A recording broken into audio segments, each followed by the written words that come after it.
Prontíssimo. Bom dia, bom dia, bom dia, bom dia a todos e a todas, meus queridos alunos e alunas.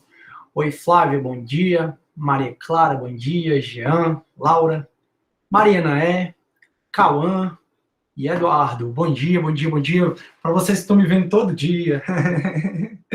Fala, Maria Clara, bom dia. Marina, Samuel, Rodrigo, Maria Eduarda. Bom dia, galera. Me vendo todo dia porque eu estou substituindo a Prof. Mary no dia segunda, quarta e sexta, né, em ICD. Segunda, quarta e sexta, no hora... que abuso. Vou botar no mudo aqui, se vocês forem falar, já eu abro, viu? Porque tem um abuso desse toque aqui do Meet. Aí não para a galera de entrar, né? Mas, enfim. Pois é, aí eu tô substituindo a Mary, né? Então, eu tô vendo aqui que tem um monte de aluno, que o Cauã, por exemplo, o Eduardo, acho que a Mariana que tá me vendo todo dia, semana passada, e eu acho que essa semana também, viu, galera? Vai dar bom, viu? Vai dar certo. Um prazer, prof. O Cauã é todo delicado. Obrigado, viu, Cauã, pela gentileza. De coração agradeço mesmo. E teve um semestre mesmo que eu fiquei com ICD e com filosofia. Foi assim, aí os pobres alunos, né, me viam todo dia. Eu tinha pena deles, mas geralmente a gente tem um relacionamento super legal, né? A gente fica falando besteira, a gente começa a se gostar um do outro, aí eu acho que não é tão problemático isso, não. Né? E como é que vocês estão hoje? A expectativa do paredão? Que o povo só fala desse paredão agora. A Laura tá gostando das... Aí a Laura tá também gostando das aulas de CD, show de bola. Obrigado, Laura. Ouvi sua risada todo dia. Fala, Luiz Filho, bom dia. A Carol fica, certeza? No grupo aqui, até os professores da Unifor, né? E aí, vocês já votaram na Carol Conká? Se aí me marcou, né? Me marcou e marcou outras pessoas. Eu digo, por mim, eu quero que ela fique, porque se ela ficar, sabe o que vai acontecer? Vocês vão continuar dando audiência para a Globo. E vai continuar sendo essa confusão. Fora Carol 100%, Carol, se Deus quiser, sai. Lascou-se, Covid com K. Do mito, né? Covid com K foi muito bom. A Fabiana, bom dia, perfeito. Muito obrigado, Fabiana. Aí o Antônio Neto, Carol sai com 99% e pouco. A galera tá, né, dando voucher de desconto, tá dando... Eu vi em uma livraria, aí uma aluna minha do AB disse que na loja dela tá dando 100 reais de desconto para quem acertar, né, o percentual. Eu vi... ele não tá me ouvindo. Eu quero voltar a viver. Vixe, Rafa, parei que eu tô com o áudio desligado, pode falar. Pronto, eu comecei a falar, ele não tá me ouvindo. Mas... nessas aqui tu espera. Aí tu espera eu começar a aula, que aí eu ligo alguma coisa. Já te expliquei. Não, eu vi uma loja que dava... Quem votasse na Carol Conká dava um voucher de 400 reais. Era tipo fazer um sorteio entre quem votava na Carol Conká. Aí você tinha que provar que votou nela. Aí, se ganhasse sorteio dentro dos votantes da Carol Conká, você ganhava 400 reais na loja de sapato. Caramba! Surreal como o dono quer que a Carol Conká saia, né? A pobre coitada. E a música dela é até bonzinha, aquela da Mamacita, né? Tomba, tombei. Eu tenho uma sobrinha, ela tem 15 anos. E aí eu acho que essa música ela já é um pouco antiga, sabe? Mas eu lembro que logo quando lançou essa música, minha sobrinha era bem pequenininha, aí ficava eu e ela no carro dançando, cantando. É triste, né? Ver que uma música que você gostava, da cantora que você gostava, a cantora tá tendo rejeição mundial. E pelo que vocês me falaram, parece que ela acha que o povo ainda gosta dela, né? Talvez ela tenha um susto quando ela vê que não hoje. E a Ana Maria falando, né? Ana Maria dizendo que não vai trabalhar na quarta para não ter que entrevistar a Carol Conká. Comédia. Aí o Cauã disse que ela vai ficar com 100% de aprovação, não sei da onde. A Eliana deixa ela sair, vai ser tudo, quero voltar a viver. A Eliana realmente tá pregada, ela fala muito disso, né, nesse BBB. Olha, vocês estão ouvindo esse barulho? Não sei se ouviram agora o barulho. Galera, não suporta esse barulho. E essa aqui, né, o que tenho que abrir a sala para poder gravar essa aula. Por isso que fico eu. Então, olha, ó, de novo, estão ouvindo? Afa, Maria, chega da agonia. Ai, vai dar bom. Eu vou botar no mudo de novo. Quando eu começar a aula em si, eu coisa, porque eu sei que ainda vai entrar gente. Aí vi sorteio de smartphone, olha aí, a galera tá comédia. Aí vocês souberam do negócio italiano, Maiana, o pessoal do AB tava falando, né, que aí estão um conchavo lá para tirar a brasileira, fazendo pressão psicológica nela, e os italianos estão disputando com a gente, não sei o quê. Menina, é uma confusão, hein? A quantidade de sorteio que tem para acertar não tá contando. Tá bom, quem acertar o percentual vai ter um ponto na prova. Tô brincando, pessoal. Nem assistir, eu assisto. Aí que negócio, Rafaela, que eles querem tirar o Gil. Ah, é? Lá na Itália? Eu pensei que era brasileiro. Aí o Antônio Neto, tem uma concessionária dando 1.000 conto de desconto para quem acertar. Nossa! Que eles estão querendo se meter nas votações do BBB por causa das adições deles. Aí o que é que tem a ver, Maiana? Se meter nas votações do BBB? Professor. Não entendi muito bem, não. Aí o Antônio Neto. Calma, o Antônio tá frescando já. Aí o Igor, sim, ela é sem noção. Aí hoje eu vi no Instagram, duvido, me prove. Tudo é relativo, né? Até a prova é relativa. Depois de a gente ter mandado um brasileiro para os finalistas por lá, faz isso em processo penal. O Igor Melo, o negócio tá sério, a Globo tá dando bolso cheio. Ó, e tem gente entrando, ó. Aí se eu tivesse com o microfone ligado, faltaria ouvindo esse barulho que eu não suporto. Mas eu vou ligar porque eu tô vendo que a Fabiana vai falar. Pode falar, Fabiana. Ei, professor, é porque tem uma brasileira, fora do país, eu não sei nem qual país, eu vi só por cima essa reportagem. Ela tá no Big Brother, fora do país, e parece que ela tá entre uma das melhores, sabe? E o pessoal do Brasil tá votando muito nela. Aí tem um participante lá que tá votando para que o Gil saia no lugar da Carol Conká. Entendeu? Foi assim, professor. O da Itália. Foi assim, tem o Big Brother da Itália, né? Aí eles odiavam a menina só pelo fato dela ser brasileira. Aí os brasileiros se uniram tudo para tirar todo mundo que eles gostam do BBB e deixar só a brasileira. Não é à toa que ela tá como finalista. Caramba. Aí os italianos tudo se juntaram para tirar quem a gente gosta no BBB do Brasil, que é o Gil, entendeu? No final das contas, ninguém tem mais nada para fazer, né? Vocês não têm filosofia para estudar, ICD, eles italianos não têm que trabalhar, ninguém tem que mais trabalhar, né? E é engraçado que a gente tá tendo maior papo, né? No AB, né? Aí eu falei, e aí galera, vocês estão bem? Tá? Nem lembrei da história do BBB, né? Aí comecei a dar aula, aí eu disse, pessoal, hoje, como é que... Aí eu pensei que o paredão tinha sido ontem, né? Eu digo, e aí galera, a Carol Conká saiu? Rapaz, a turma que tava calada, pronto, foi 2 horas, meia hora aqui de conversa sobre a Carol Conká e não sei o que, não sei o que. Aí eu voltei para aula, né? Meia hora eu tô exagerando, né? Até porque eu não deixo caminhar para meia hora. A gente fica 5 minutos, 10 no máximo conversando. Aí eu voltei para aula. E quando eu voltei para aula, é engraçado, né? Eu dando aula, eu fico perguntando se vocês têm dúvida, alguma coisa. Ninguém quer conversar comigo sobre a matéria, mas sobre a Carol Conká, todo mundo quer. Mas eu acho muito difícil a Itália conseguir superar esse grau de rejeição que a galera tá aqui com o pobre da Carol Conká, né? Mas eu falo pobre porque, enfim, eu não tô por dentro do que tá acontecendo. Não conseguiram nem mandar os finalistas deles, vão conseguir manchar a Carol Conká, tá nem perigo. Só que aí o percentual dela, né, Maiana, vai ficar provavelmente menor do que o do Negro Di, né? E aí o que vocês querem deixar 99,9% vai dar certo. A Itália não dá nem 2 votos, fala nem cócegas. Aí o Igor, eles podem até votar, mas quem são esses italianos na frente do brasileiro? Vão conseguir nunca, é verdade. Não conseguem vencer por aqui. O brasileiro está criando até código no PC para votar automático. Nossa senhora, não acredito não. Aí a população brasileira nunca se uniu tanto em prol de um objetivo comum. Falar nisso, né? Eu acabei o livro que eu estava falando para vocês, Um Homem de Mil Filhos. Mega recomendo. E aí comecei a ler ontem Como as Democracias Morrem, né? Que foi lançado em 2018 por 2 cientistas políticos de Harvard. Eu já li esse.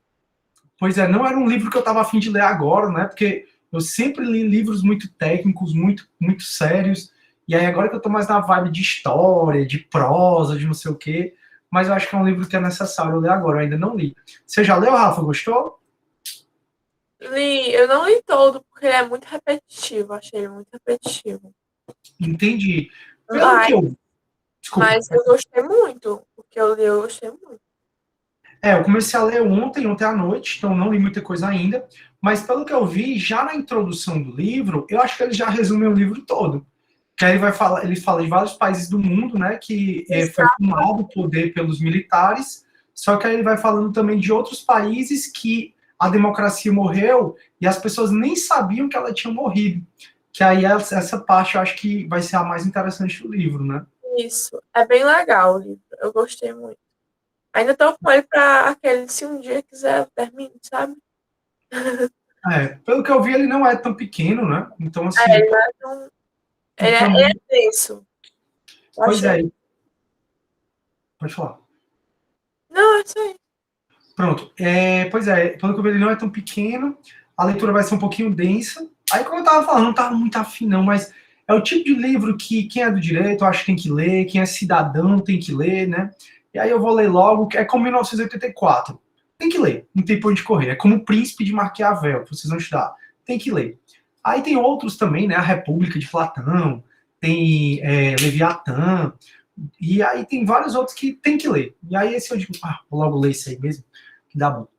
Aí, vamos lá para o próximo. Aí eu lembrei disso porque...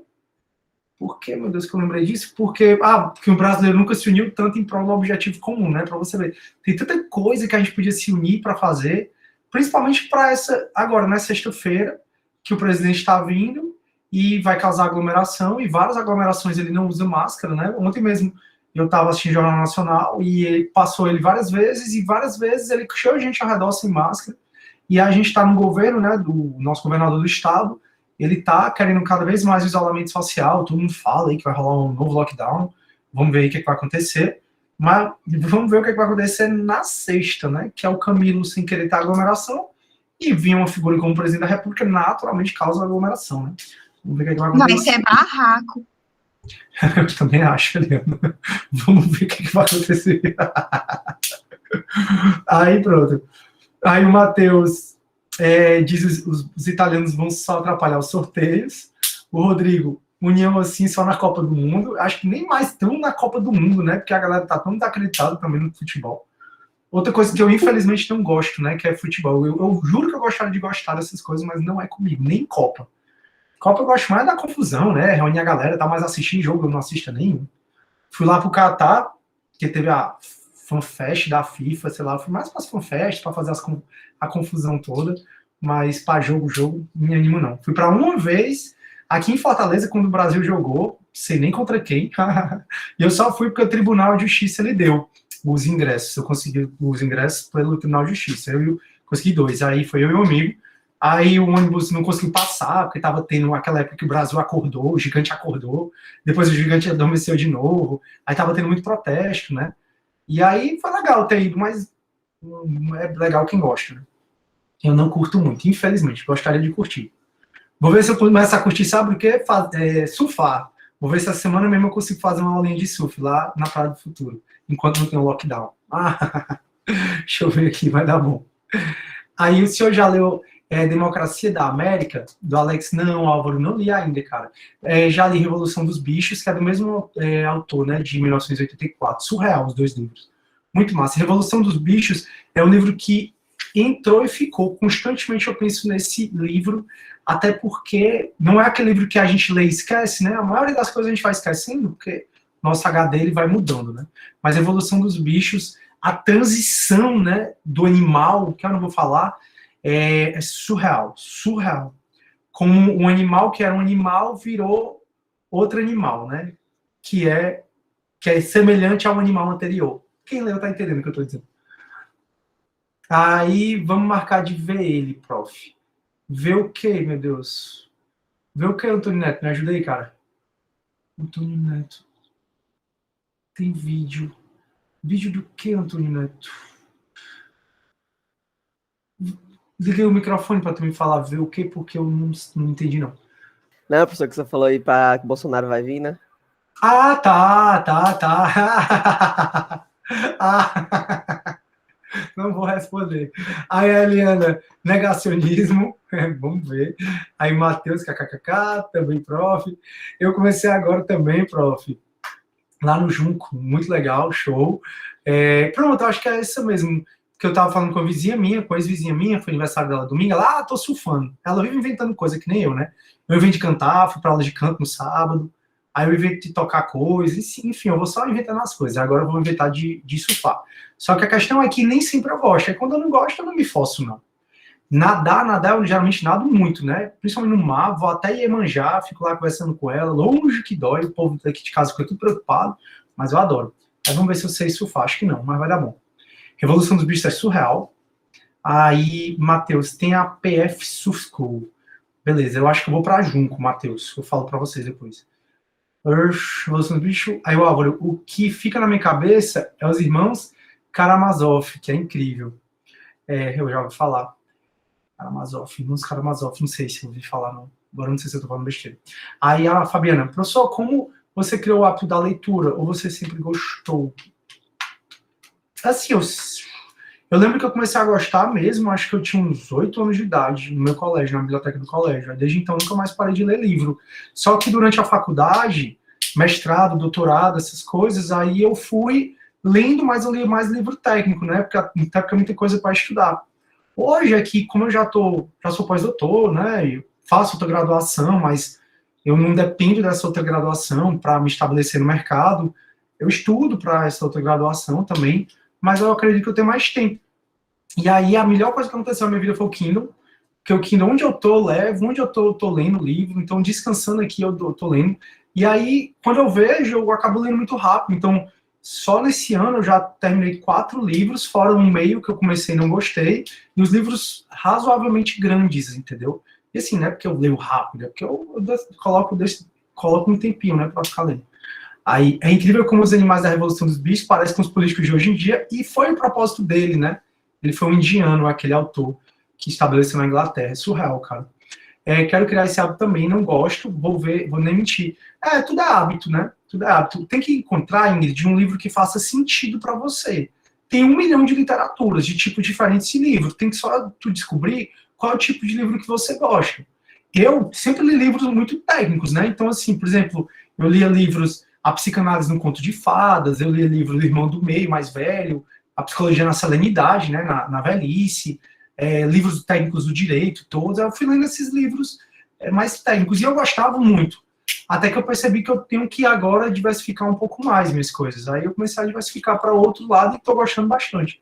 Agora faz muito tempo já, na verdade. E aí tem que ver aonde tu gosta.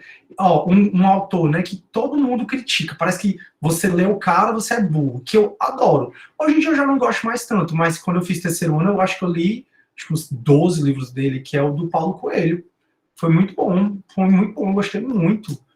O Guerreiro da Luz, Manual do Guerreiro da Luz, Brida. Oi? Do Paulo Coelho. Tem, acho que foi o único que eu li. Que é Verônica Decide Morrer, tu leu? Li também. Incrível livro. Incrível. Eu sei que eu fui ler depois de novo, Paulo Coelho, mais velho, né, agora. Eu acho que faz 1 ano, mais ou menos. Aí eu não gostei. Tem uns 3 livros, não curti muito. Mas eu lia demais. E a galera, é muito ruim. Eu não sei porque o povo escolheu tanto ele. E ele é o autor mais traduzido, o autor brasileiro mais traduzido. Ele é traduzido para o mundo todo. Então você vai viajar, vai no aeroporto, onde você tá. Vai na livraria do aeroporto para ver se você tá. Tem Paulo Coelho lá, surreal. Já vi Paulo Coelho em alfabetos que não são nem o alfabeto que a gente usa, né? Enfim, eu gosto. E aí eu tô falando isso, o Ingrid, porque talvez seja um ótimo começo. Pegar o Alquimista, por exemplo, que é um clássico dele, ou que a Rafa tá indicando, Verônica Decide Morrer, ou Nas Margens do Rio Pietra, Eu Sentei e Chorei, entendeu? São livros muito legais e são livros de autoconhecimento. Então tem que ver o que você gosta, né? Esse, por exemplo, Um Filho de Mil Homens, né, que eu acabei de ler. Nunca imaginei que eu fosse gostar tanto de um livro como eu gostei dele. Achei que ia ser ok.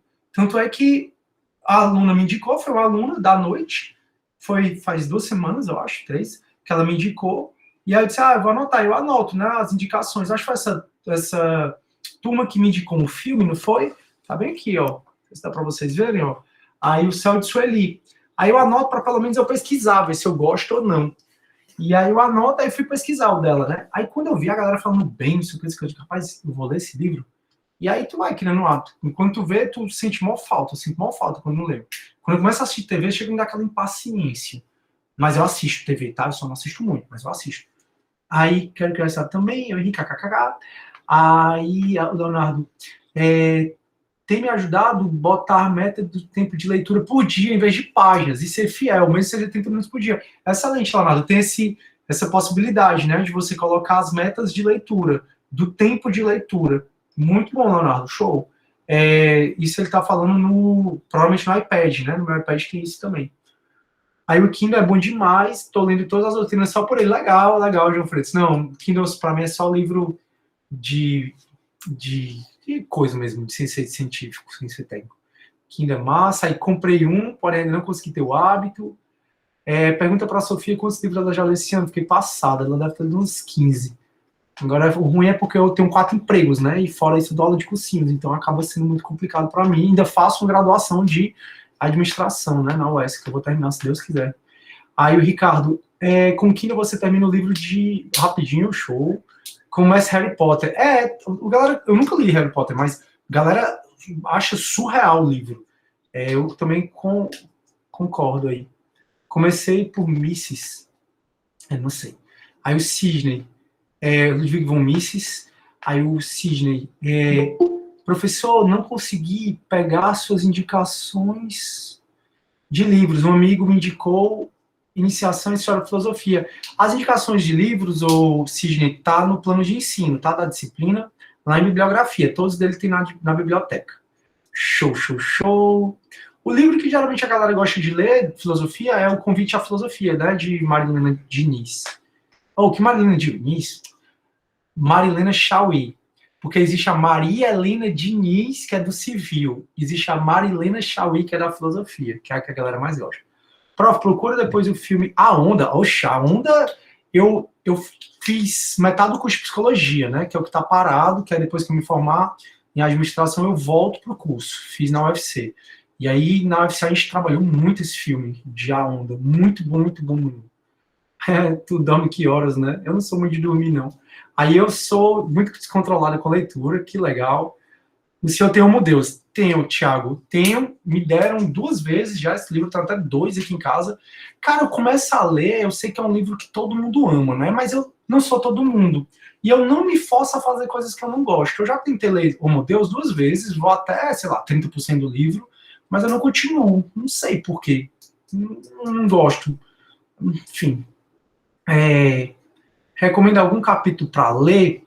Se for da Marilena Chauí, pessoal, vocês têm que ir pela introdução. Turma, assim, na faculdade, na universidade, vocês têm mais autonomia, tá? O que eu noto é que vocês vêm muito alienados do 3º ano, que tem que ler aquilo que o professor está mandando. Na verdade, aqui, você tem que ir descobrindo o que é que é mais útil para você. Então, não é o livro que eu passo, não é o capítulo que eu passo, não é a apostila que eu passo. Universidade, se tem, não é para ter isso. A universidade, como o nome está dizendo, é um universo. É um universo de possibilidades que você tem que se descobrir dentro desse universo. Quando a gente vai no sistema de educação da gente, a gente já conversou sobre isso, a gente vai perdendo a nossa identidade. Então você tem que tentar resgatar a identidade de vocês. O que eu, Sidney, gosto não é o que a Rafa gosta, não é o que a Fabiana gosta, não é o que o Antônio gosta. Então, assim, procurem ver o que vocês gostam e o que é útil para vocês, em termos de livro.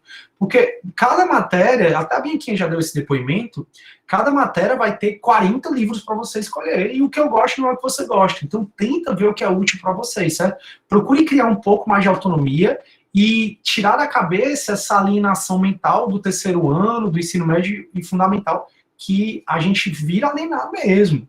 Mas, se você quer que eu indique, né, o Convite à Filosofia, é bom você dar a introdução, unidade 1, capítulo 1 e capítulo 2, é onde a gente está até agora. Show. Aí, A Onda foi muito massa, A Onda é surreal. Aí tem até um filme, pessoal, que eu sou doido para assistir, mas não assisti ainda, que parece que foi um experimento de universidade dos Estados Unidos. Como é, meu Deus? Eu não lembro o nome, eu não lembro também o nome da universidade. que ela coloca as pessoas lá, e parece que tem os ricos, e os que mandam, os que obedecem, eles não podem sair. É um experimento muito de psicologia, eu não sei se vocês já assistiram. Sou doido para assistir esse filme. Acho que é um pouco pesado, não curto muito ver coisas mais pesadas, porque no meu trabalho, eu já falei isso para vocês, enquanto oficial de justiça, eu tenho muito trabalhos pesados, assim, de ter que dizer, na semana passada, eu acho que eu falei, foi nessa turma, eu conversei sobre isso em uma turma só, mas eu tive que chegar na casa de um senhor, dizer para ele que ele está proibido de ver o neto, porque foi detectado no ânus do neto, do menino de 5 anos, uma vermelhidão e machucado, que o neto, depois de tentar falar, descobriu que foi o avô tentando enfiar o dedo e o pênis, sabe? Então, assim, isso para mim já é pesado demais. E não é só uma coisa, duas coisas. Então, eu tenho que conversar com o traficante, eu tenho que conversar com... Outro dia, eu parei numa loja, por acaso, a citação que eu tinha que fazer era numa loja de celular. E a película do meu celular estava quebrada, né? Aí eu cheguei pro cara, eu nem olhei o que era, né?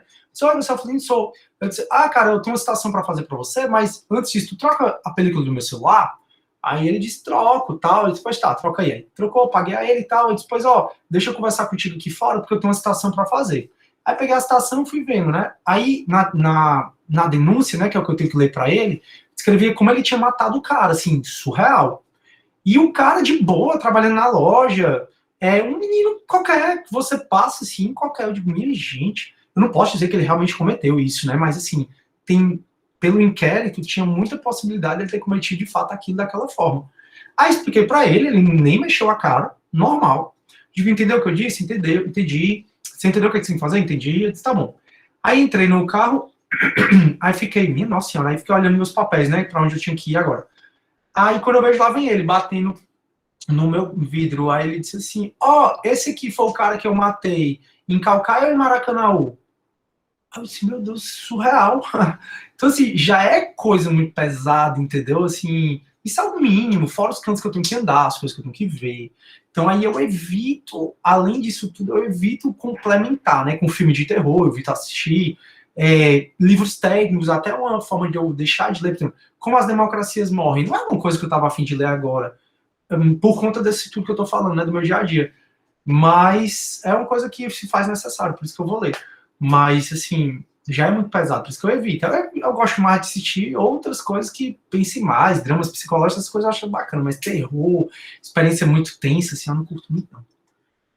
Aí vamos lá pra gente começar a nossa aula. Ainda bem que essa cuidar de coisa pra fazer. Aí, Thiago, eu preferia Homo sapiens, aí, pra você mandados, tá, João Freitas?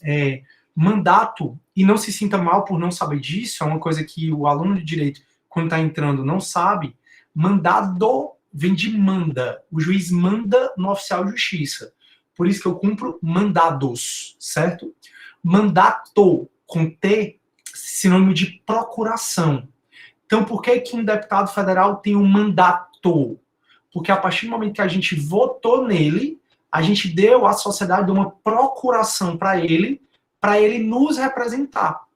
Então, por isso que os políticos exercem mandato. O mandato com T do Camilo, porque a sociedade cearense deu uma procuração para ele ficar esses 4 anos, foi reeleito mais 4 anos. Entendeu? Então, o que eu cumpro é mandado. Isso aqui, por exemplo, é um mandado do juizado especial, certo? Eu acabei de imprimir. Deixa eu ver se dá para vocês verem aqui, mandado... Peraí, tá aqui em cima. Mandado de citação e intimação. Esse é o mais simples, que eu tenho que só chegar lá, dizer que o cara que ele está sendo processado, o juizado especial é coisa simples, e dizer que ele tem uma audiência para ir. Então, é mandado, que o juiz manda nos oficiais de justiça, manda no delegado, manda no sentido que a gente tem que obedecer a ordem dele, certo? É nesse sentido. Aí, você cumpre os mandados do juiz. Isso. Então, o que o juiz determinar, eu tenho que fazer. Desde que não esteja contrário à lei, obviamente. Aí, não sei porquê, mas sonho ser oficial de justiça. Cara, eu adoro ser oficial de justiça. Para mim é surreal. As minhas 2 profissões, eu gosto mais de ser professor. É o que eu nasci para fazer. É engraçado, como eu sempre soube disso. Mas eu queria ser professor de biologia, né? E eu achava que professor não ganhava dinheiro, que morria de fome. Aí eu fui fazer odontologia. E aí fiz odontologia, mas não cheguei a terminar. Fiz quase 5 semestres de odontologia.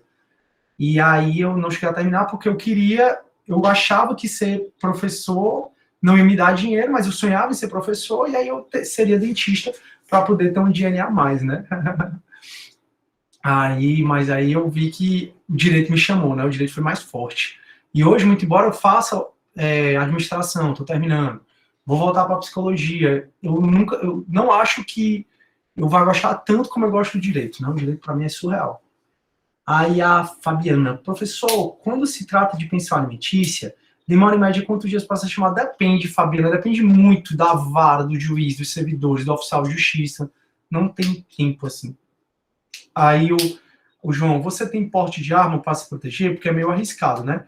Na verdade, não tenho, João Freitas, e não faço a menor questão. Porque a gente acha, é arriscado, tá bom. Mas a gente acha que dentro da favela é que rola o perigo, né? Na verdade, o perigo rola onde a gente mora, não dentro da favela, certo? Na favela, não acontece crime lá dentro. Se acontecer, o traficante vai e mata, o traficante já resolve. A favela é super bem estruturada. E a favela, as facções criminosas, só existem por uma ineficiência do Estado. Então, as facções criminosas, elas conseguem ser, na maioria das vezes, muito mais estruturadas e dá para a população que ela precisa muito mais do que o Estado faz. Então, pela incompetência do Estado brasileiro, do Estado do Ceará, surgem as facções criminosas que viram um Estado paralelo. É outra realidade. E lá não pode acontecer crime. Até porque se acontecer crime lá dentro, a polícia entra. Se a polícia entra, atrapalha o tráfico de drogas, que é como eles têm dinheiro. Essa é mais ou menos a dinâmica das facções criminosas da favela, entendeu? Então, assim, é perigoso? O cara pode olhar pra mim, pode matar. Eu vejo gente com metralhadora, vejo gente com arma, vejo. Mas, a bem da verdade, quando eu saio para correr aqui, ontem eu fui correr, eu sinto muito mais perigo do que dentro de uma favela, para você ter noção. E eu sinto muito perigo também da galera me atropelar. Eu já fui atropelado, né, de bicicleta, porque a galera não respeita. Trânsito, parece que a pressa de quem está dirigindo é maior que toda a pressa da humanidade. Então ele vai e desrespeita mesmo. É surreal o trânsito daqui. Mas vamos para frente. Deixa eu ver.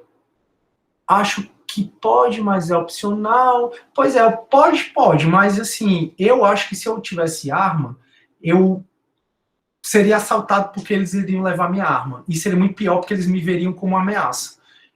Como eu atuo nesses bairros que eu atuo há muito tempo, eles me veem muito mais como um apoio da população que precisa da justiça do que como um inimigo, entendeu? Então, assim, se eu troco o carro, eu já fico logo assustado. Aí depois que vem, sou eu, por isso que eu não troco mais carro.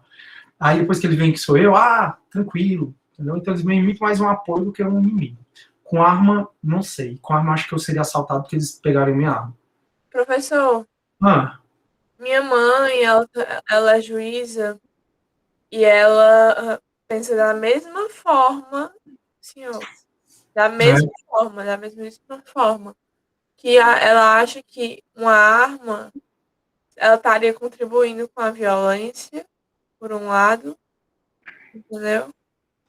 Aí ela pensa da mesma forma. E a mãe da Rafa é juíza, né? Ela é muito mais visada, assim, o que quer que seja o aspecto que a gente está falando, do que um oficial de justiça, por exemplo, né? Muito embora o oficial de justiça é o juiz na rua. Nós somos o longa-manos do juiz.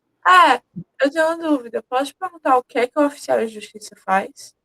Cumpre as ordens do juiz. Então, tudo que tua mãe pede de mandado vai para os oficiais de justiça ou para o delegado para a gente cumprir.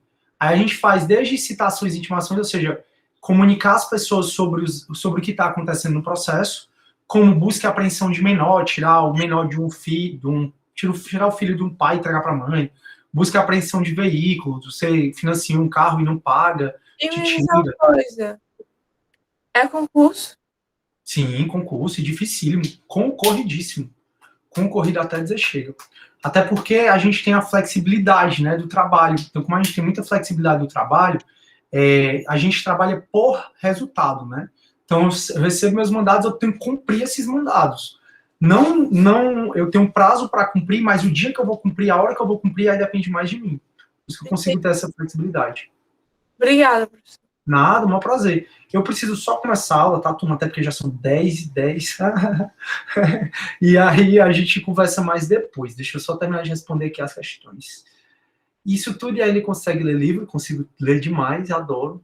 Quando tu só organizando, dá para você fazer tudo. Tem uma vida social muito bacana, tenho amigos que são amigos desde que eu sou criança, enfim, bastante bacana. O cara é um mito? Não tem nada de mito, eu sou nem mais nem menos do que ninguém. Todo mundo aqui, nós somos super inteligentes, seres super inteligentes, nós somos deuses, digamos assim, e que organizando, se conhecendo, fazendo tudo, dá para fazer tudo. Eu fui pós-doutor, exatamente, vai dar certo.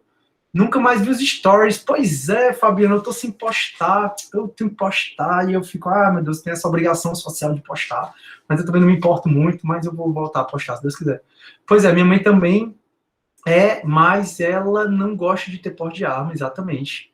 Aí, o João Freitas, prof, conto verídico aqui, tem uma prima escrivã. Esses dias ela estava na delegacia e os presos começaram a fazer um culto muito alto, cantando muito alto e tal. Os policiais confiaram, quando foram ver, eles estavam cantando alto para disfarçar que estavam serrando as grades da cela. Tu vai conversar com os escrivães, tu vai conversar com os agentes penitenciários, eles sabem esses macetes tudinho. E como foi essa vida de concurseiro? Se a gente deixa essa conversa para outra aula, tá? Porque eu preciso igualar as turmas, né? Porque o AB eu já dei aula. No AB eu até acabei a aula 8h35. Aí eu passei umas atividadezinhas para eles, porque eu disse, galera, eu não vou esticar, porque eu sei que no AB a gente tá com mais sono, a gente não conversa tanto. Mas eu tenho certeza que no CD e na noite eu não vou parar de conversar com eles. Então eu vou parar por aqui, porque senão eu não vou conseguir chegar com eles. Beleza. Show, turma. Então vamos lá. A gente vai passar, turma, para a nossa unidade 2, onde a gente vai começar a ver a partir de agora a história da filosofia, tá bom? Estou compartilhando minha tela para que a gente possa entender. Deveria ter uma aula só para colocar. É verdade, Fabiana. A gente faz uma aula extra só para colocar os assuntos em dia. Coisa engraçada. Turma, eu estou entrando no AVA, tá? Aí, deixa eu mostrar para vocês. Estou entrando no AVA da nossa disciplina. Vai aparecer, quando você entrar no seu AVA, as disciplinas que você está matriculada, inclusive a nossa. Então, quando você clicar no AVA da nossa disciplina, você já sabe que cada bloquinho é uma unidade do nosso plano de ensino, né? Ao final do semestre, a gente tem que ver todas essas unidades. Eu saí da unidade 1 e vou para a unidade 2. Percebam, turma, que da unidade 2, 3, 4 e 5, ou seja, o restante das unidades que a gente tem que ver, é para falar da história da filosofia. Então, na unidade 2, que é a que a gente vai entrar agora, a gente vai ver a filosofia na Antiguidade, depois a filosofia na Idade Média, depois na Idade Moderna, depois na Idade Contemporânea, né? A divisão da história da filosofia é igual à divisão da história que a gente aprende, né, no ensino médio, ensino fundamental. Então, vocês, quando estudaram história, estudaram, né, a Idade Antiga, a Idade Média, a Idade Moderna e a Idade Contemporânea. É igual aqui. Só que ao invés de falar do que aconteceu mais na história em si, a gente vai falar mais no que diz respeito à filosofia. Aí, dentro da unidade 2, eu gostaria, por favor, que vocês baixassem esses slides aqui, chamado Os Pré-Socráticos. São slides, pessoal, que não fui eu que fiz, foram slides do pessoal lá de Pernambuco. Eu tentei preservar o slide deles do jeito que estão. Vou fazer um ou outro ajuste com vocês, mas eu não mudei os slides porque eles são deles, né? Não são meus. Então, eu vou começar a apresentar esse slide aqui, Os Pré-Socráticos. A gente vai passar um bocadinho de tempo nele, tá? Quando você baixar, vai aparecer esse arquivo aqui. E aí, turma, eu gosto demais desses slides. E a Bianquinha, por exemplo, já está aí 1 ano e meio, né, Bianquinha, vendo esses slides. 2 anos já, né? Ela sabe que o quanto eu gosto desse slide que eu vou apresentar para vocês agora. Porque esse slide que eu vou apresentar para vocês agora, ele resume tudo que a gente vai ver na unidade 2, 3, 4 e 5. Ou seja, ele resume tudo que tem em cada período da filosofia, tá bom? Então, a gente vai começar a estudar na aula de hoje a filosofia da antiguidade, ou filosofia clássica. Porque a antiguidade, né, a Idade Antiga, ela era chamada de Idade Clássica. E essa filosofia da antiguidade, ela tem 4 períodos. O primeiro período, que a gente já conversou muito sobre ele, mas que eu vou aprofundar mais um pouco, se chama período cosmológico. Lembra que a filosofia, quando ela surgiu, os filósofos estavam discutindo o cosmos, a natureza, para onde a gente vem, da onde a gente vem, para onde a gente vai, por que a gente morre quando entra uma doença na gente, como é que o fogo veio, o que é a chuva. Então, o primeiro período da filosofia, dentro da filosofia da antiguidade, então interprete a filosofia da antiguidade como um período com 4 subperíodos, que eu vou mostrar para vocês os 4 agora. O primeiro subperíodo surgiu no século 7 a.C., com Tales de Mileto, lembram? Sempre conversa. Filosofia surgiu há 7 séculos antes de Cristo, pessoal, com Tales de Mileto. E durou 2 séculos, do século 7 ao 5º antes de Cristo. Esse primeiro período da filosofia é chamado período cosmológico ou pré-socrático, já que veio antes de Sócrates, e eles discutiam a origem do mundo e as causas da transformação da natureza. Então, o período pré-socrático, turma, ou cosmológico, eles discutiam mais as questões humanas, né? Uma das principais discussões aqui é algo que a gente vai travar muito, se chama arqué. Arqué foram eles que pensaram qual é a substância que dá origem à vida, né? Qual é a substância que dá origem à vida? É a água? É o ar? São os átomos? O que é? A gente vai estudar essas escolas. Então, a gente, nessa aula e na próxima, vai entrar nesse quadradinho amarelo. Só que, depois do século VII ao V, a partir do século V, surgiu Sócrates, que foi um divisor de águas da filosofia. Então, Sócrates, no século V a IV, a gente tem um período antropológico ou socrático. Porque aqui mudou a principal discussão. Então, antigamente, a principal discussão era a cosmologia, né? Logia, estudo, cosmos significa natureza. Então, antigamente, nesse quadrinho amarelo, se discutia muito o universo como um todo. E aí, com Sócrates, passou-se a dizer assim, rapaz, a gente já discutiu muito o universo, vamos discutir as questões humanas. Então, a partir de Sócrates, passou-se a discutir mais questões que dizem respeito aos seres humanos, como ética, como política, como a questão dos sofistas, a arte da persuasão, né, que a gente discutiu já sobre os sofistas, aqui nesse períodozinho. Então, nesse período é onde viveu Sócrates e Platão, e um pouquinho de Aristóteles, que Aristóteles viveu mais ou menos nesse período. Só que depois desse período, que o primeiro é o cosmológico e depois é o antropológico, depois desse período, turma, veio o período sistemático. Peraí, turma, que ele está me dando trabalho aqui. Depois desse período veio o período sistemático. O período sistemático, ele começa no século IV a.C. e vai até o século III a.C. Aqui foi o período onde prevaleceu Aristóteles, foi um grande gênio da humanidade. Aristóteles, ele não foi só um grande filósofo, como ele foi cientista também, né? Então, Aristóteles foi surreal. Então, o período sistemático foi um período onde quiseram sistematizar a filosofia. Se você está tendo aula de ICD comigo, ontem mesmo a gente discutiu sobre a questão da ciência, né? O que torna algo ciência. E para tornar algo ciência, é necessário ter, pessoal, uma sistematização desse conhecimento. O conhecimento está organizado. Então é necessário ter um objeto de estudo próprio, é necessário ter um método próprio, é necessário ter uma sistematização do conhecimento. E nesse período sistemático, Aristóteles e os contemporâneos deles pensaram assim, rapaz, já se foi pensado muito. E a tradição aqui era uma tradição oral, o conhecimento ia passando de maneira oral. Só com Platão, né, que começou-se a escrever mais. E graças a Platão a gente conhece muito sobre a filosofia, né, porque Platão escreveu muito. Tem muitos livros publicados. Platão foi surreal. Como a gente conseguiu preservar o conhecimento por conta de Platão. Mas aí, nesse período sistemático, o Aristóteles ele tentou sistematizar, não só Aristóteles, mas outros filósofos também, tentou sistematizar todo o conhecimento que foi produzido durante o período cosmológico e antropológico. Então, eles tentaram fazer um tipo de enciclopédia, organizando o conhecimento, e para esse conhecimento não se perder. E nesse período, e eu sempre digo para vocês, né, que tudo pode ser objeto da filosofia, como, por exemplo, ontem mesmo, a gente estava estudando a epistemologia, né? O que é a epistemologia? A epistemologia é a filosofia questionando a ciência. É a filosofia tendo como objeto de estudo a ciência. Então, a epistemologia jurídica é a filosofia tendo como objeto de estudo o direito. Isso é a epistemologia jurídica. A filosofia tendo como objeto de estudo o direito. Beleza. Aí, turma, nesse período sistemático, então, se tentou, o máximo possível, sistematizar o conhecimento, organizar o conhecimento que foi produzido no período cosmológico e foi produzido no período antropológico. Depois do período sistemático, houve a invasão de Alexandre o Grande, né, da Macedônia, e aí foi um período onde os gregos, que eram muito livres, eles discutiam sobre tudo, tinham liberdade religiosa, eles gostavam de discutir, eles discutiam sobre política. Com a invasão da Macedônia e com Alexandre o Grande, já não podiam mais discutir as coisas. Aí foi um período muito triste na história grega, que é o período helenístico ou greco-romano. Muito triste assim, tá, turma?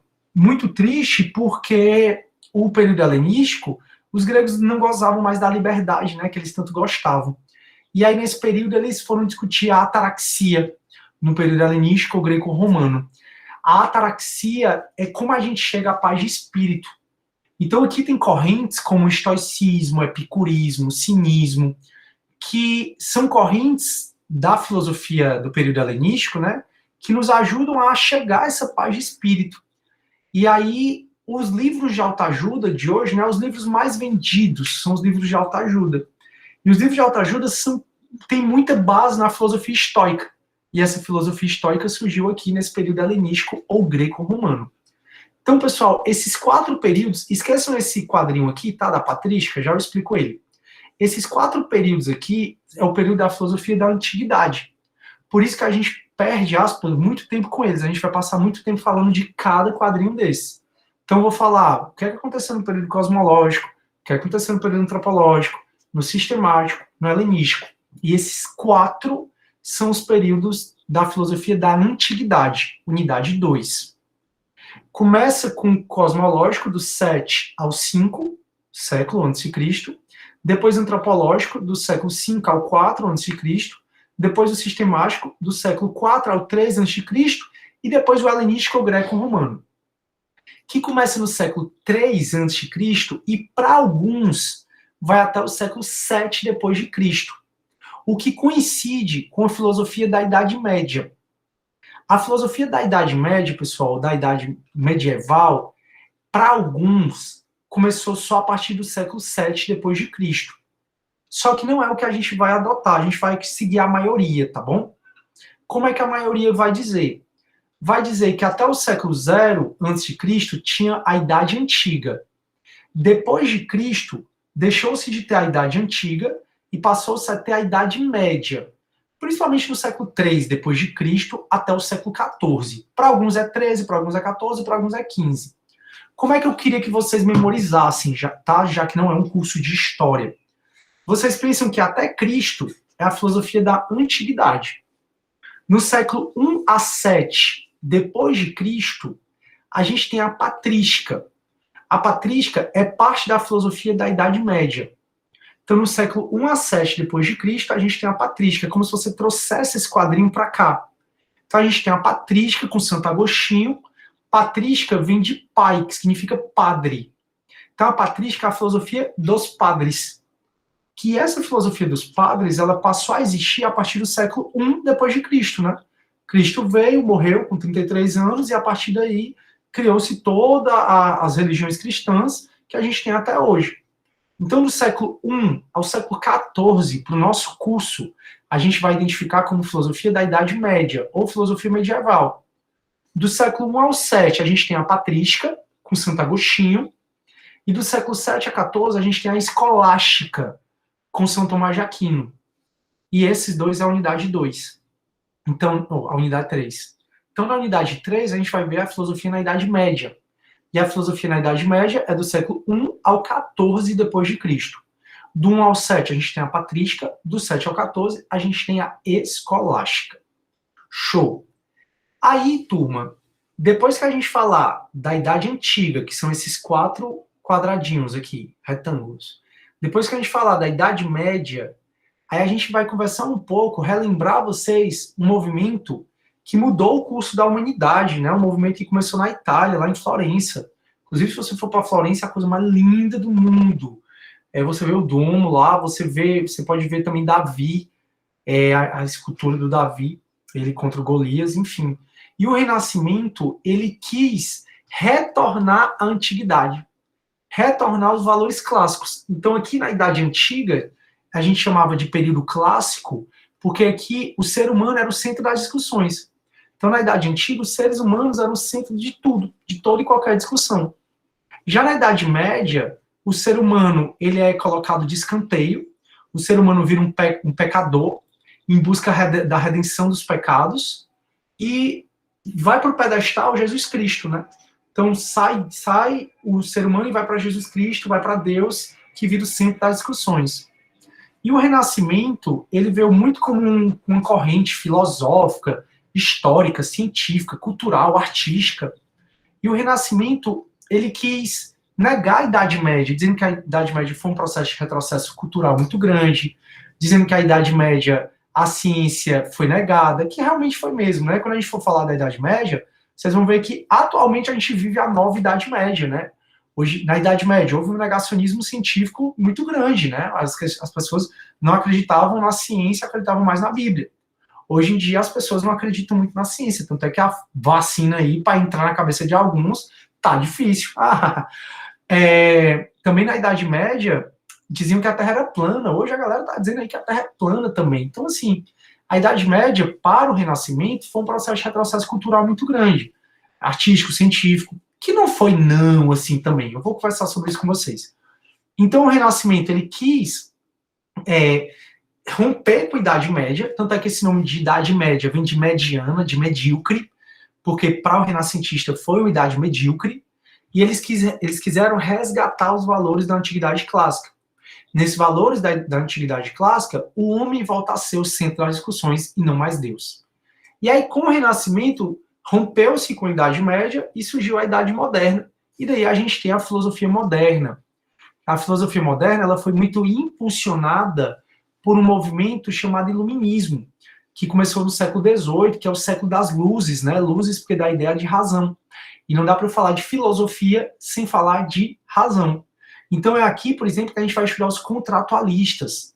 Então o que é que justifica o contrato social? O que é que justifica você ser obrigado a pagar tributo, você se submeter às leis do Estado? Que contrato é esse que a gente fez com o Estado que nos obriga a cumprir o que o Estado está determinando? Então é o que a gente vai estudar aqui, né? E aí, turma, nesses 4 quadradinhos, então, a gente tem uma filosofia antiga, ou da antiguidade, ou filosofia clássica. A gente vai estudar a nossa unidade 2. Depois da unidade 2, a gente vai para a unidade 3, onde a gente vai estudar a filosofia medieval, com a patrística e com a escolástica. Depois a gente vai estudar a filosofia moderna. E, finalmente, a gente termina nosso semestre, na unidade 5, falando da filosofia contemporânea, que começou meados do século XIX, né, com a questão das grandes guerras, e vai até hoje. E aí hoje a gente não sabe exatamente o que é que a gente vem pensando, sabe? Por isso que a filosofia contemporânea, ela não tem tanta coisa, muita coisa ainda sobre a filosofia contemporânea, porque a gente tem as filósofas como Anitta, como Ludmilla, que estão pensando na bunda, temos filósofos como Michael Sandel, pensando em justiça, temos outros filósofos pensando em democracia e por aí vai. Então a gente está muito aberto ainda na filosofia contemporânea, a gente está vivendo ela, e a gente vai, a nossa última matéria, unidade 5, no final do semestre. Acho que alguém quer falar, né? Professor, sobre o início da Idade Medieval, ele começa com a queda do Império Romano do Ocidente? Sim, a gente vai passar sobre isso. Porque, tipo, tem a patrística, né, que começa após de Cristo, mas na realidade mesmo não é no século I, né? Seria um pouco mais pro 3, assim. Exatamente, por isso que eu disse, tem gente que diz que a Idade Média vai começar no século 3 até o 13, 14 ou 15, então tem uma divergência histórica muito grande. É porque eu entendo que o cristianismo demorou um pouco para se desenvolver, e aí, tipo, para chegar no... Thiago, vamos fazer assim, quando a gente for conversar sobre a unidade 3, a gente tem essa discussão, tá bom? Porque todos esses assuntos aí que tu tá trazendo, eu vou falar, só que não tá no momento ainda, entendeu?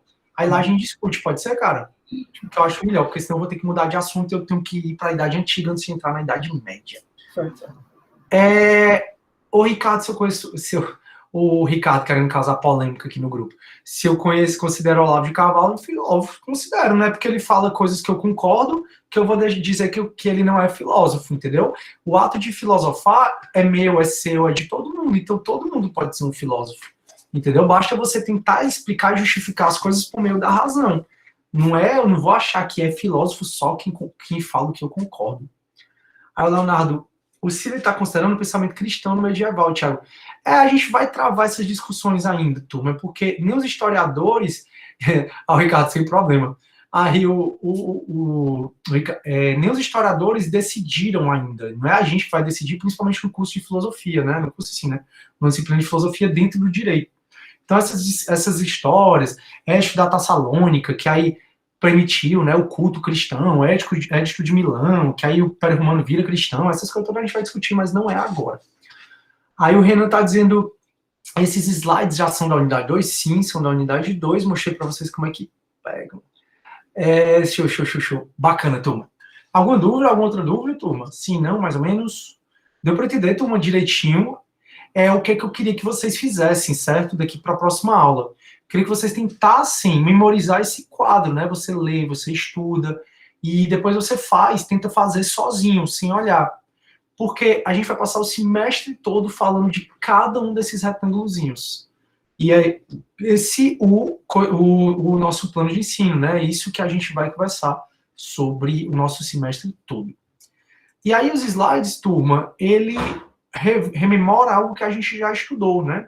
Então, que no século VI ou VII a.C., na atual Grécia, estavam construídos por diferentes cidades, que é Mileto, Esparta e Atenas. E foram nessas 3 cidades que a antiga Grécia, Mileto hoje, por exemplo, Tales de Mileto, né? Mileto hoje não está na Grécia, está na Turquia, mas foi nessas antigas cidades gregas que a filosofia se originou. E se originou por diversos fatores que a gente já conversou, como, por exemplo, o comércio, já que eles eram viajantes marítimos, eles faziam muito comércio, faziam com que eles tivessem a percepção de outras culturas, também a divisão da sociedade. A Grécia era escravocrata, de maneira que os filósofos não eram escravos e eles tinham tempo para pensar, né? Imagina aí se eu não trabalhasse, se vocês não estudassem, não tivessem esse compromisso, né? Alguns aqui também já trabalham. Imagina o tempo a mais que a gente ia ter. Então, se eu não trabalhasse, se minha vida já estava ganha, não precisava trabalhar, aí eu ia passar o tempo a surfar, a filosofar com meus amigos, a fazer o que eles estavam fazendo, né? E também pela própria cultura grega, que tinha uma liberdade religiosa muito grande, né? Eles podiam discutir o que eles queriam, eles eram politeístas, eles cultuavam vários deuses, então essa liberdade que a Grécia sempre se orgulhou de ter, também foi um dos fatores, além de outros que a gente já conversou, que fez com que a filosofia surgisse na Grécia. E aí, só para vocês perceberem, né, como era mais fácil eles serem viajantes marítimos, onde está em vermelho, turma, era a antiga Grécia. Então, olha a quantidade, todo o território grego praticamente era banhado por água. Então, se o território era banhado por água, era mais fácil que eles fossem para outros caminhos, né? Eles conseguissem pegar os barcos e conhecer outros povos, como os caldeus, como os fenícios, como os assírios e por aí vai, que a gente já conversou sobre isso. A Grécia hoje não é tudo isso, né? A Grécia fica mais nessa região aqui, dessas ilhas. Vale super a pena você conhecer Atenas, conhecer Mykonos e Santorini. Já fui para todos 3. Incrível, uma cidade melhor que a outra. Atenas é surreal. E as ilhas gregas também. E Turquia hoje está por aqui, ó. Turquia a gente vai conversar, outro país que vale super a pena você conhecer. Na Turquia está Istambul, que é a capital da Turquia, que é a antiga Constantinopla, que é onde tinha o Império Romano do Oriente. São conversas que a gente vai ter mais na frente. Enfim, o mundo é muito grande, né? E a gente muito pequenininho. E o fato é que, turma, a origem da filosofia, ela se deu principalmente quando os seres humanos passaram do mito ao logos. Logos significa razão. Toda aula eu falo para vocês que não dá para a gente falar de filosofia sem falar de razão. Filosofia é você tentar explicar racionalmente as coisas. É você tentar utilizar a razão para explicar qualquer coisa. O direito, os fenômenos físicos, os fenômenos químicos, utilizando a razão. Isso é filosofia. Então a filosofia trata-se de encontrar explicação sobre o que nos rodeia, utilizando a razão em substituição aos mitos, que isso eu acho que acredito que todos vocês não têm mais dúvida sobre isso. E aí a gente entra no primeiro período, né? Período da cosmologia, que a gente vai falar nessa aula, na próxima, na outra, se duvidar até quinta-feira da semana que vem, se duvidar, eu estou falando ainda do período cosmológico. Não quero perder tanto tempo nesse período, é um período que eu gasto muito tempo. Eu quero tentar objetivar mais para ver se a gente ganha mais tempo para falar de umas discussões mais atuais, né, da filosofia contemporânea principalmente. E aí, turma, os filósofos pré-socráticos, se você puder resumir o pensamento deles, tem 1 milhão de perguntas, tá, que eles faziam sobre a natureza, sobre o cosmos. Mas se você puder categorizar o pensamento deles, o que os pré-socráticos, o que os físicos, não esqueçam que os filósofos desse período eram chamados de físicos. Físico não tinha a mesma conotação que físico tem hoje, tá? Físico, nessa época, né, que eu estudava que velocidade é igual a massa vezes constante. Físico foi um nome que até Aristóteles deu para designar filósofos. Então eles eram físicos, porque eles eram os filósofos que estudavam a natureza. Então os pré-socráticos eram os físicos, não tem o mesmo sentido que tem hoje, porque eles eram filósofos que estudavam racionalmente a natureza. Aí, pessoal, esses filósofos pré-socráticos do período cosmológico, se você puder categorizar o pensamento deles em 2 questões, seriam essas. A primeira é a que a gente vai passar muito tempo falando. Qual é a origem, a matéria e o princípio da natureza, ou seja, o que dá a vida. É principalmente o que eles perguntavam, né? O que dá a vida? Para uns era a água, para outros o ar, para outro o apeiron, para outro fogo. Aí a gente vai ver os principais filósofos aqui dessa época, o que é que eles achavam que dava a vida, qual era essa substância chamada de arqué, tá? Deixa eu escrever aqui, arqué. Eu botei 2 R's, mas é só um, tá? Qual é essa substância que é o arqué, que dá origem à vida? Então era isso que eles estavam buscando, né? Que a gente vai começar a falar hoje de Tales de Mileto. Então era isso que eles estavam buscando. Qual era o arquê? O que dá origem a todas as vidas? E é surreal eles pensarem que era água, para outros o ar, para outros o apeiron, porque em cada uma das lógicas deles fazem sentido dentro do que a gente vai conversar. Então faz muito sentido achar que é o fogo, faz muito sentido achar que é o ar. Óbvio que vocês sabem que o que dá vida a tudo é a água, e quem acertou foi Tales de Mileto. Talvez por isso ele seja considerado o primeiro filósofo, né? Então a galera se reunia aqui, então você imagina, se reunia Tales de Mileto, Anaximandro, Anaximes, Heráclito, e ficava, e aí galera, o que é que dá origem à vida? Aí, o que dá origem à vida é a água, porque a água a gente sente sede. Que eu vou passar para vocês ainda sobre essas conversas deles, né? Mas se você puder resumir as perguntas dele, é o que dá origem, o que é essa arqué. E aí a gente vai estudar 4 diferentes escolas. Na filosofia, o 4 é um número muito importante, tá? Porque, são 4 períodos da filosofia. No período da antiguidade, são 4 períodos da antiguidade, na idade da filosofia da antiguidade. E dentro da antiguidade são 4 escolas. Então, 4 períodos da filosofia: antiguidade, média, moderna e contemporânea. 4 períodos da idade antiga, que é o cosmológico, antropológico, sistemático e o helenístico. E dentro da cosmologia, são 4 escolas. E aí a gente vai ver a escola jônico-milesiana, a escola pitagórico-itálica, a gente vai ver tudo isso a partir da próxima aula. Então, eles se concentravam basicamente em responder qual é a origem, a matéria, o princípio da natureza, né? O arqué. E outra questão que eles se faziam é a coisa que eu vivo perguntando para vocês: qual é a autêntica realidade? Então eu já perguntei para vocês como é que vocês sabem que nós não somos borboletas sonhando que estamos em aula de filosofia. Ou como é que você sabe que a gente não está na Matrix, né, sendo cultivado pelas máquinas. Então, desde 7 séculos antes de Cristo, a galera era tão gênio lá que eles já percebiam que os nossos sentidos eram limitados. E que a realidade que você percebe hoje com base nos teus sentidos não é uma realidade correta. Então, os nossos sentidos, eles não nos dizem o que realmente está acontecendo.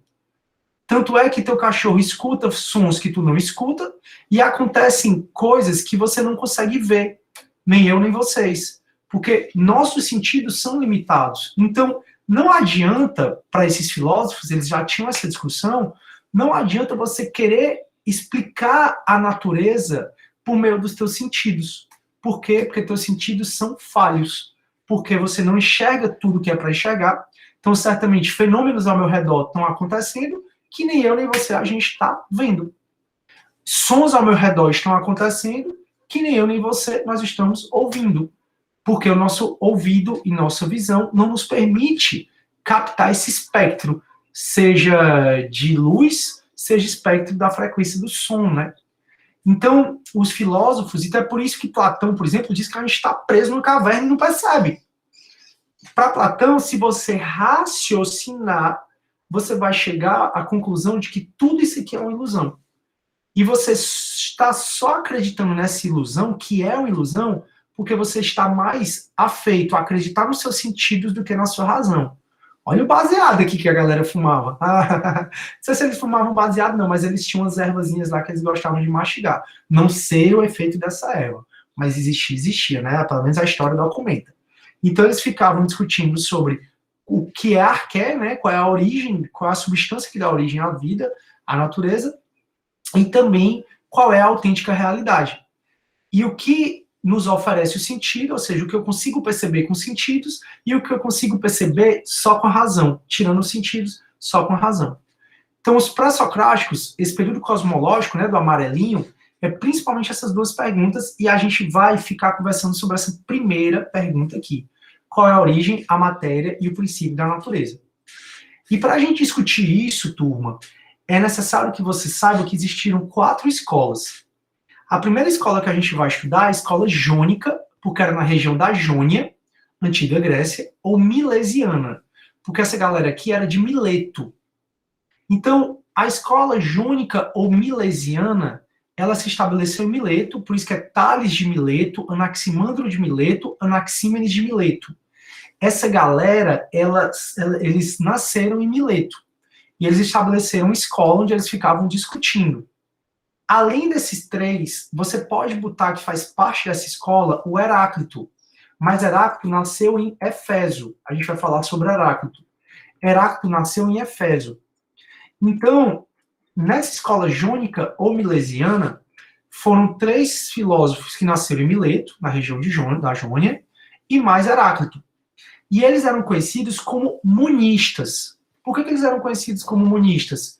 Porque, para eles, a arqué, ou seja, a substância que dá origem às coisas, à vida, a tudo, era só uma. Para Tales, a arqué era a água, para Anaximandro, o apeiron, para Anaxímenes, o ar, e para Heráclito, o fogo. Então é só uma coisa para eles. A gente vai ver que tem escola pluralista, que vai acreditar que são os 4 elementos, a gente vai ver que tem os atomistas. Então o que eu estou discutindo com vocês agora é a filosofia da antiguidade, mais especificamente os pré-socráticos, a cosmologia, e a gente está dentro dos pré-socráticos, da cosmologia, naquela retângulo amarelo, discutindo as 4 escolas desse período pré-socrático cosmológico. E a gente está na primeira escola, que são os monistas, com Tales de Mileto, Anaximandro de Mileto, Anaxímenes de Mileto e Heráclito de Éfeso, onde eles têm em comum achar que o arqué, ou seja, a substância que dá origem à vida é só uma coisa. Quem acertou, obviamente, foi Tales de Mileto, porque ele, obviamente, disse que era água, né? Mas a gente vai ver que o pensamento dessa galera aqui, de Anaximandro, de Anaxímenes, do próprio Heráclito, tinha um quê de verdade muito grande. Então eles se reuniam e Anaxímenes dizia: olha, o que dá origem à vida é o apeiron, que é o infinito, indeterminado. Anaxímenes é nada, é o ar, porque eu respiro. O Tales, nada, é água, porque eu sinto sede. A gente vai passar sobre a conversa deles, né? E aí, turma, eles são chamados de físicos, porque físico significa filósofo, tá? Não é físico como a gente tem hoje, já falei para vocês isso 1000 vezes. E o seu interesse sente-se em compreender de que matéria ou arqué é composta a natureza. Se é a água, se é o apeiron, se é o ar, se é o fogo. Substitui as explicações dos mitos por elementos naturais. Então, são os elementos da natureza que dão origem aos seres humanos, que dão origem à vida, e não os deuses mitológicos. É isso que eles diziam. E o primeiro cara, pessoal, foi um gênio chamado Tales de Mileto. E o Tales de Mileto, ele era um viajante, astrônomo, ele era político, e é um cara que gostava de se perguntar sobre tudo. O Tales de Mileto, ele passou a observar que aonde tinha civilização, tinha água. Então ele, por ser viajante, ele olhava para a Grécia, via que aonde tinha água, tinha uma densidade populacional muito grande. Ele olhava para o deserto e via que no deserto não tinha densidade populacional grande, e o que estava faltando no deserto em relação à Grécia, por exemplo, é que no deserto não tinha tanta água, e na Grécia tinha. Então ele percebeu isso. Aí ele olhava os cadáveres dos animais, dos seres humanos, e ele comparava as peles, né, da gente com a pele dos animais que morreram, ou mesmo dos seres humanos que morreram. E ele percebeu que a pele, quando a gente morre, fica ressecada. Então significa que a arqué saiu dali. E ele percebeu também que a gente sente muita sede, que a gente fica morrendo se não tiver água. De maneira que ele defendeu, e não era tão fácil você defender isso, turma, porque não tinha microscópio, para ele sangue não era água, eram coisas totalmente diferentes, não tinha internet, não tinha livro, era só a galera utilizando a razão. Então ele percebeu que provavelmente o que dá origem à arqué, o que dá origem às substâncias, à vida, né, é a água. Então ele percebeu isso, né, que é a água que dá origem à vida. E ele defendeu isso enquanto os outros defendiam outra coisa. Então, para ele, a origem da natureza é um elemento natural e determinado. Que elemento natural e determinado é esse que dá origem à própria natureza? A água. Então, a água está na natureza e é ela que dá origem a toda a vida da natureza. Esse aqui é o busto dele, certo? De um autor desconhecido. Ele viveu no século 7, né, a 6 a.C., ou seja, 624 a 546 a.C., mais ou menos. Não se tem textos dele. Aristóteles via nele o primeiro físico, ou seja, o primeiro filósofo, daí porque eu sempre digo, Tales de Mileto é o primeiro filósofo. Ele era tão incrível que ele previa um eclipse solar, pessoal. Como é que pode? Eu não consigo. Eu acho que nem que se você me der um um telescópio, eu vou conseguir prever um eclipse solar. E o cara, só com base olhando para o céu, não tinha telescópio. O cara conseguiu prever um eclipse solar, pessoal, surreal isso, cara, um gênio. Lembrando, né, que ele tinha tempo para fazer o que quisesse, não trabalhar aqui e denegrir o homem. Mas não tira o mérito dele, não. Um gênio. E ele também criou o Teorema de Tales, né, ou seja, o que você estuda na matemática lá no primeiro ano, o Teorema de Tales, foi ele que criou, ou seja, 7 séculos antes de Cristo, e realmente foi um grande gênio. Muita gente diz que ele é o mais antigo dos 7 sábios. Eu não entro nessa discussão de falar de 7 sábios porque eu acho um desrespeito aos filósofos. A gente já viu que os filósofos não gostavam de ser chamados de sábios, eles não se achavam sábios. E por quê? Porque eles sabiam que ignoravam mais do que conheciam.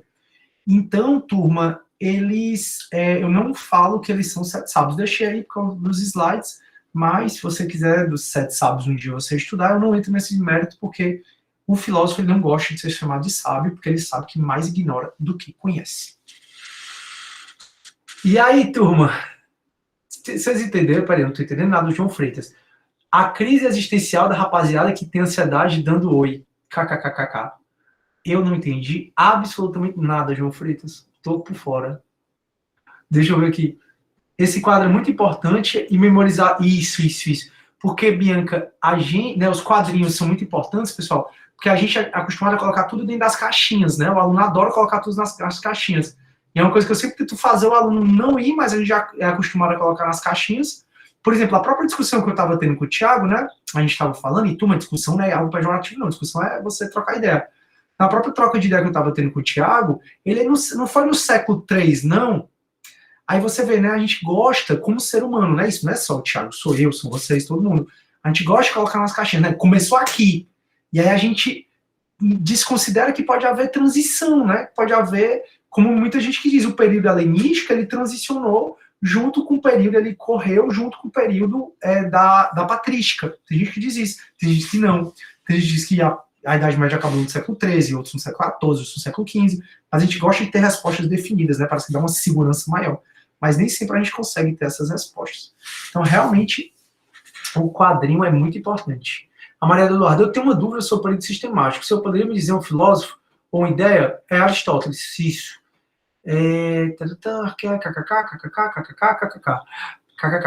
Aí tu tranquilo. Tudo bom demais, show. Existencialismo, professor, deixa qualquer um louco, né? Com certeza. Tu tá falando do existencialismo pela história da gente não conseguir perceber o mundo como ele é isso? Do mundo não ser assim, turma, vocês sabem que o mundo não é assim como vocês estão vendo, né? Mas a gente pode acreditar na ilusão ou não, como dizem os filósofos. Aí alguns gostam mais da zona de conforto e preferem achar esse mundo como ele é. E um cara que sustenta muito isso é um cara chamado Aristóteles, que foi um grande gênio que passou por essa vida. Exatamente, não saber para onde... Cara, é surreal, né, João Freitas? Você pensar que você tá dentro de uma bola gigante que tá flutuando ao redor de outra bola gigante que é quente, que tá flutuando, seguindo uma linha, que se ela sair dessa linha, você vai ao léu, você tá flutuando no espaço sideral, numa bola que é, obviamente, essa bola é redonda, que você não cai, e que essa bola tá girando entre si e tá girando ao redor do Sol, e que se essa bola resolver parar, todo mundo se taca nas paredes e morre esmagado. É surreal, né? Pra gente não saber se a gente tá sozinho ou não. É muito doido isso. Mas enfim. Mas não ia ter graça saber pra onde vamos. Não ia ter, não? Tu não queria não saber? Sei não acho que eu queria saber pra onde é que a gente tá indo, qual é o caminho da humanidade. O Antônio eu acho melhor não. Acho que é mesmo, né? Porque pode ser que venha coisa muito ruim. No final das contas, a ignorância é uma bênção, né? É isso que o Antônio está dizendo pra gente, né? A ignorância acaba sendo uma bênção. A Fabiana também não quer saber, o João queria. Eu acho que eu queria também, mas a ignorância ela realmente é uma bênção. Beleza. Pois, turma, a Leonardo quer saber. Eu vou ficando por aqui, tá bom? Na nossa linha. Tentem memorizar o quadrinho. Vai ser muito importante para vocês pro semestre todo, se vocês conseguirem memorizar o quadrinho, inclusive com os séculos. Tranquilo? Aí a Fabiana disse que a gente pode estragar tudo. Aí tem a discussão do determinismo, que a gente vai ter essa discussão ainda, tá? Do determinismo, se as coisas são assim ou não, ou se a gente pode mudar, né? A história do livre-arbítrio. Mas a gente vai entrar nessa discussão. Eu queria, sim, essa questão de o que vem depois da morte perturba o homem, exatamente, ou seja, o que vem depois da morte, né? Acabou? Será que acabou mesmo? E talvez isso aí vai ficando presente, cada vez mais vai ficando presente, quanto mais velho vocês vão ficando. Então, realmente, eu, por exemplo, hoje eu já começo a pensar no que vem depois, muito mais do que quando eu pensava quando era da época de vocês. Até porque eu tô vendo aí que eu já tô, sei lá, já vou pra meia-idade. É um tempo que não volta mais, né? Surreal. Aí, Fabiana, mas tipo, se tu não souber, não está mudando de propósito. Tu não souber... Isso, não está mudando, mas eu posso achar que estou mudando. E eu estou mudando mesmo? É um livre-arbítrio aqui, ou tudo é determinado desse jeito, ou tem o mesmo livre-arbítrio? Enfim, a gente vai ter essas discussões mais na frente. É bem legal falar sobre isso. Isso que quis dizer sobre a ansiedade nas crises existenciais. Não, com certeza, dá uma crise doida. O povo engraçado. Enfim, então eu vou ficando por aqui, tá bom? Eu desejo a todos uma ótima semana. A gente se vê na quinta-feira que vem. Valeu.